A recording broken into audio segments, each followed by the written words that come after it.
Welcome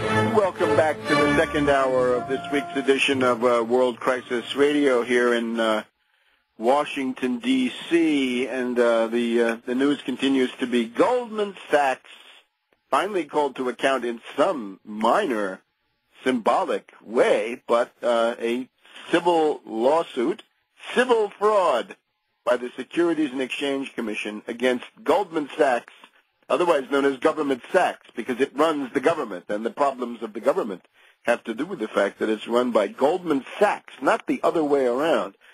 And I guess that brings us to the various protests of the past week for the tax day. And the question of redistribution. We have the reactionary imbecile Palin, who is in a big blather because she says 47% of the U.S. population don't pay taxes. Well, much to be said about this. The most obvious thing to say is that is a testimony to the impoverishment and immiseration of very wide segments of the U.S.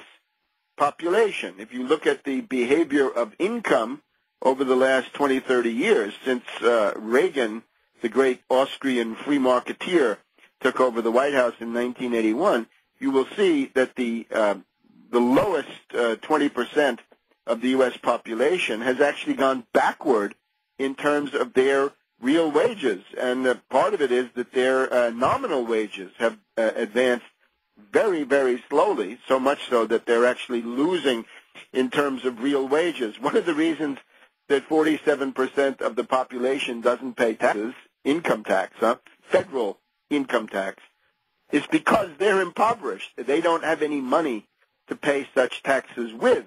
I would rather think that if you were serious about this, you would look at the top 2% and look at the tax rates there, because this is where what amounts to tax evasion is overwhelming.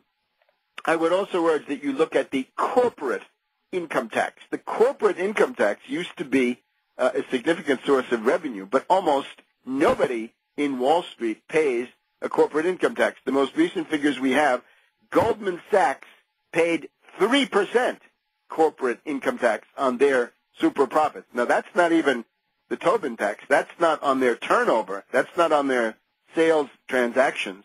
No. This is after they towed it all up and they offset the gains with losses and so forth. Goldman Sachs pays 3%. Does that make sense, dear denizens of the Tea Party, dear reactionary imbecile Sarah Palin? But then it's broader. Obviously, there are some tax credits, right? There's the child tax credit, a very good thing. It passed even with some Republican support. There are these education credits. You will have noticed now this year there's the American Opportunity Tax Credit. There continues to be the Hope Tax Credit and the Lifetime Learning Tax Credit. Those are tax credits. They wipe out significant parts of the tax bill, and it means that if you're if you have a child, or later when the child tax credit no longer works, if you're putting a child through college, then you're going from the child tax credit to these 3 education credits. There's also the earned income credit. But the basic thing is that significant parts of the U.S. population are simply impoverished. Now, let's address this question of redistribution. Question with redistribution is, redistribution compared to what? Starting from what baseline? I suppose that somebody like Palin thinks that the situation of the tax code at the end of the reactionary Republican Bush administration represents metaphysical justice and metaphysical normality, and of course it doesn't. This is all radically anti-historical, as so much of this Tea Party stuff is. let me just pause to say one of the main speakers at the rally here in Washington, D.C. is none other than Grover Norquist. Grover Norquist of the anti-tax think tank circuit. This is a Beltway insider, a Beltway bandit, a permanent fixture on Capitol Hill, somebody who has a meeting every Wednesday, I think he still does, where the entire reactionary think tank universe and Republican operatives and other reactionaries would come together, right-wing extremists, right-wing radicals, and so forth, coming together at Grover Norquist's shop to decide strategy vis-a-vis the Congress, vis-a-vis the media, and so forth. That's Grover Norquist. If you don't like Washington, D.C., what are you doing listening to speeches, obediently nodding and applauding to a speech by Grover Norquist? Now, of course, Norquist is a right-wing anarchist.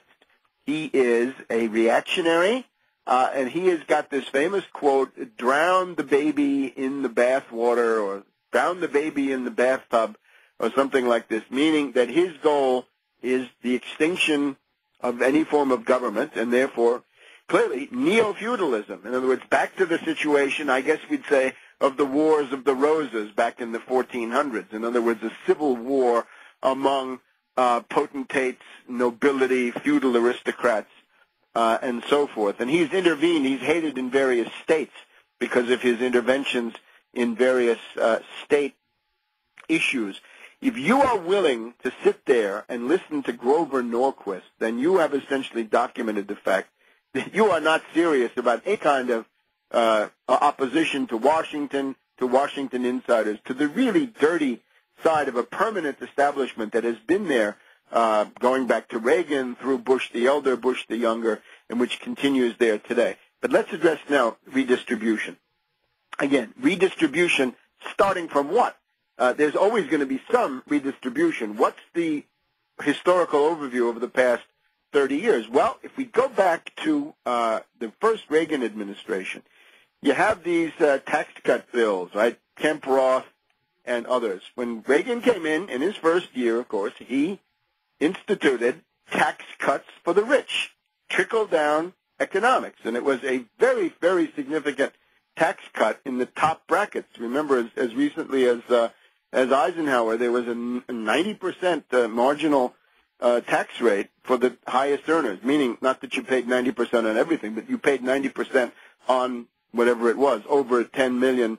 It was precisely this that made Ronald Reagan into a greedy reactionary, an angry reactionary, when he found that he had to pay this as he earned more and more, as he began to rake in more money from the Hollywood studios. And, of course, he then went to work for this guy Bulwer and Bulwerism at General Electric, which was essentially, these are all reactionaries in the sense that they, and continue to be to this day, a reaction against the policies of Franklin D. Roosevelt, against the New Deal, against the idea of a modern state, and therefore the idea of neo-feudalism. Let's go back to robber barons, and we're the robber barons, and the public be damned.